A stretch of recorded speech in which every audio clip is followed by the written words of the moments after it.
The RGV is dealing with the problem of supply.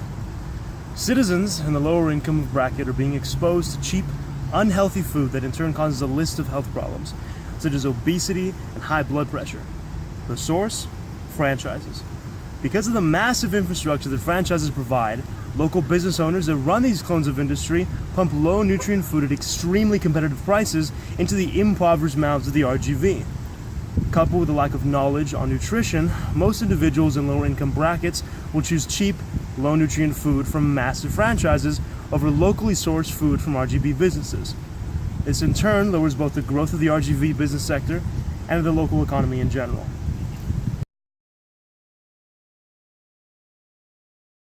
So, in this problem, what are the stakeholders that would be involved? The stakeholders that would most likely benefit in an attempt to solve this problem would be, for one, local businesses, the people who are trying to help in regards to the economy. It would be local farmers that provide for these businesses. And generally speaking, it would be the RGV community in general, because, you know, most people around here are in the low income bracket, and they would much rather prefer buying cheap food that might not necessarily be healthy for them in the long run. So stakeholders that would probably not benefit from an attempted solution to this problem would obviously be, for one, the franchises that we're trying to limit, namely McDonald's, Whataburger, Dairy Queen, things like that. Franchise license owners. So these are the people that are either local or private that buy licenses to build a McDonald's and then generate income from those sources, and then probably will be like either the manager or they'll run the store. Established distributors and suppliers of those franchises. So what I mean by that is that in these massive infrastructures that franchises bring to the table to business owners, there's the distributors, the people who package, the people who make the food, that process the food, that move the food, transportation companies. All those people probably would not like it if we limited these franchises, because they have close relationships with them, and there's all it's part of the infrastructure in general that provides this cheap food.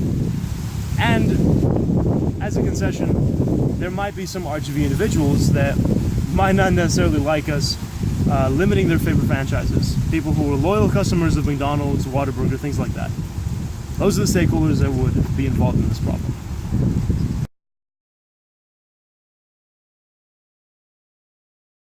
I think it's important to explain what a franchise is. So a franchise is an authorization from a company or an organization to an individual that buys this authorization that allows them to do certain business practices, commercial activities, to participate in infrastructure, and as well as branding in order to create revenue in the local environment. So an example like that would be, say if I was someone with a lot of capital who wanted to start a McDonald's on his own. I would go to McDonald's and I would buy a franchise.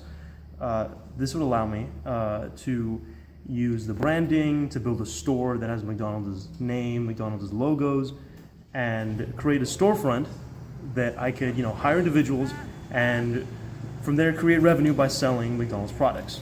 So that's what a franchise is.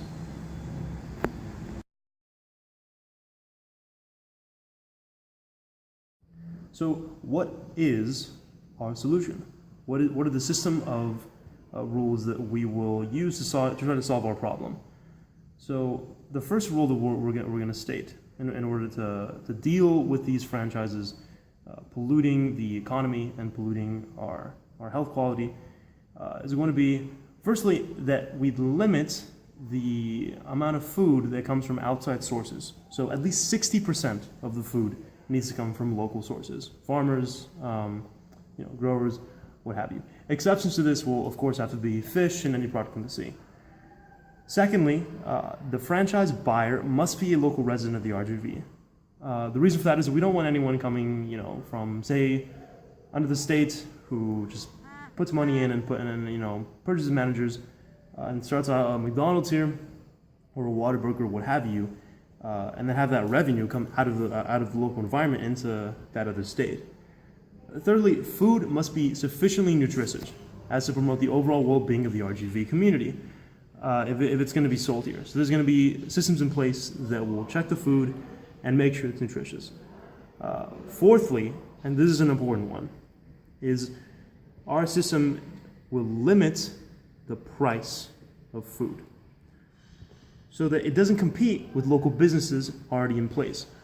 The reason for that is that the price of food is directly tied with the infrastructure used to provide that food.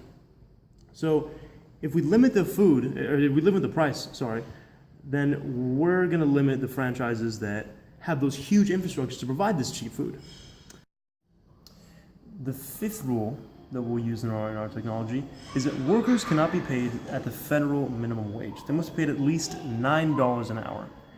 This is to ensure that the money made in the storefront will circulate locally and bolster the economic growth of the economy in general, in the RGV.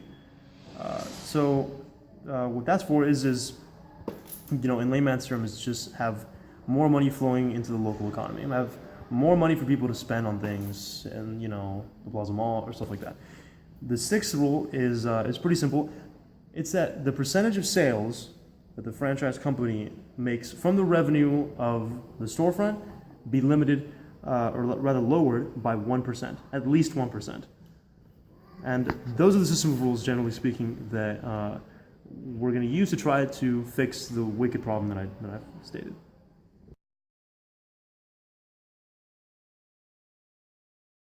The issues that arose from trying to implement this technology, or rather looking to the future to see how the implementation would affect people, are as follows.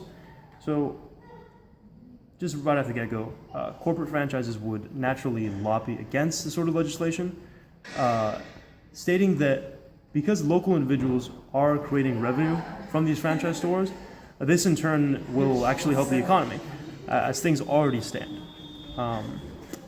Secondly, a number of residents of the RGV would probably complain due to the increase of price of their favorite food. Loyal customers of McDonald's, Whataburger, stuff like that.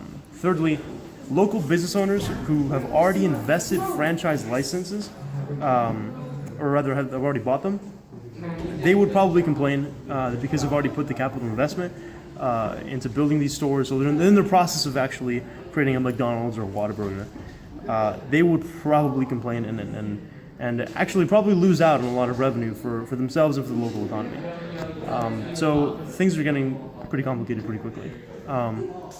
Also, a lack of jobs immediately obvious from the limiting of the franchise stores. So if we stop McDonald's from operating or limit its operations, they're going to either cut employees, or employees would just not be able to work there anymore. So that's another issue that came up.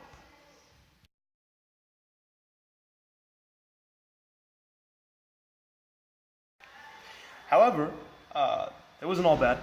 There were some things that actually became beneficial upon looking into the future and seeing how our technology would implement. For one, local businesses will most definitely see an increase in revenue. If you cut the competition from McDonald's, if you cut the competition from Whataburger, Dairy Queen, the local businesses that are from the RGV will definitely have a rise in business. And that's definitely going to increase GDP of the RGV, absolutely.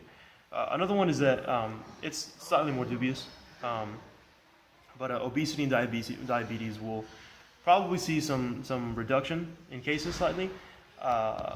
And projections, from what we saw online, that if we did implement something like this, that might continue to grow. So possibility there. Another obvious benefit is that low-wage workers will have more money to spend now that they're not being paid minimum wage, which will allow more wealth to circulate and will just increase the economy in general of the RGV. So, in conclusion, our goal was to solve the issue of food quality in the RGV, as well as to bolster a stagnation of growth to our locally owned and operated restaurants by implementing a set of legislation that would limit the presence and power of franchise businesses in the RGV.